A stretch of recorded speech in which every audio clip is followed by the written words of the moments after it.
اسلامي امارت اعلان وکړ چې تېره شپه د پاکستاني پوځیانو د پکتیکا او خوست ولایتونو په برخو کې هوایي بریدونه ترسره کړل. هغه بریدونه چې پکې د 3 ماشومانو او 5 ښځو په ګډون 8 تنه وژل شوي. اسلامي امارت د پاکستان دغه پوځي اقدام غندي او هغه ناسنجیده او د افغانستان پر حریم تیری بولي. ذبیح الله مجاهد په یوه خبرپاڼه کې همدارنګه د عبدالله شاه په نوم د یوه کس په نښه کېدو اړوند د پاکستان اداره ردوي. وایي چې دا کس په پاکستان کې دی. د عامو وګړو پر کورونو باندې بمبار کړی چې په پکتیکا کې 6 تنه 3 ښځینه او 3 ماشومان په شهادت رسېدلي او 1 کور نړېدلی او په خوست ولایت کې 1 کور نړېدلی او 2 تنه ښځینه شهیدانې شوي دي. د عبدالله شاه په نامه کس چې د پاکستاني اړخ یې په پیښه کې د په نښه کېدو ادعا کړې هغه په پاکستان کې دی. بله داسې په یاده سیمه کې په دواړو غاړو کې یو قوم اوسېږي چې ورځنی تګ او راتګ او ګڼې خپلوانې لري.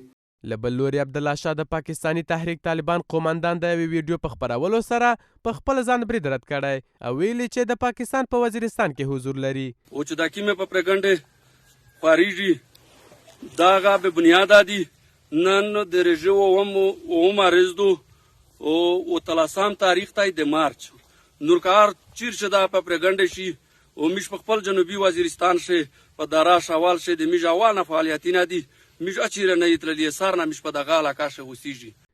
اسلامي امارت همداشان د پاکستان له نوي حکومت غوښتي چې اجازه ورنکړي د دې هیواد څو جنراله د خپلو ګټو او ناسمو سیاستونو په خاطر او د دواړو هیوادونو مناسباتو ته زیان ورسوي.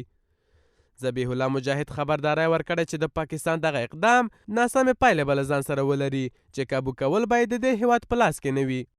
پاکستانی ولس او نوی ملکي حکومت باید پرې نږدي چې د پوځ څو تنه جنرالان په دغه ډول بېباکه کړنو سره د تیرو 20 کلونو په څیر د نورو جهتونو د ګټو لپاره خپلو غلطو سیاستونو ته دوام ورکړي او د 2 مسلمانو ګاونډیو هیوادونو اړیکې خرابې کړي.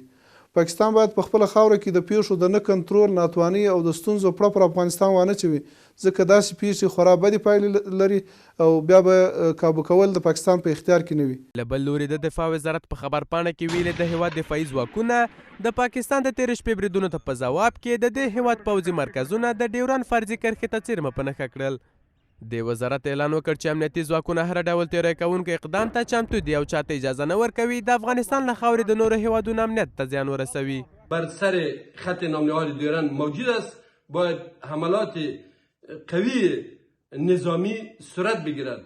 در غیر آنها کوشش می نماید که وضعیت افغانستان را به جهانیان خراب نشان بدهد و وضعیت سیاسی، اقتصادی و امنیتی کشورشان که روز به روز وخیمتر شده می رود آنها را بالای مردم افغانستان و امارت اسلامی افغانستان تهمت ببندند.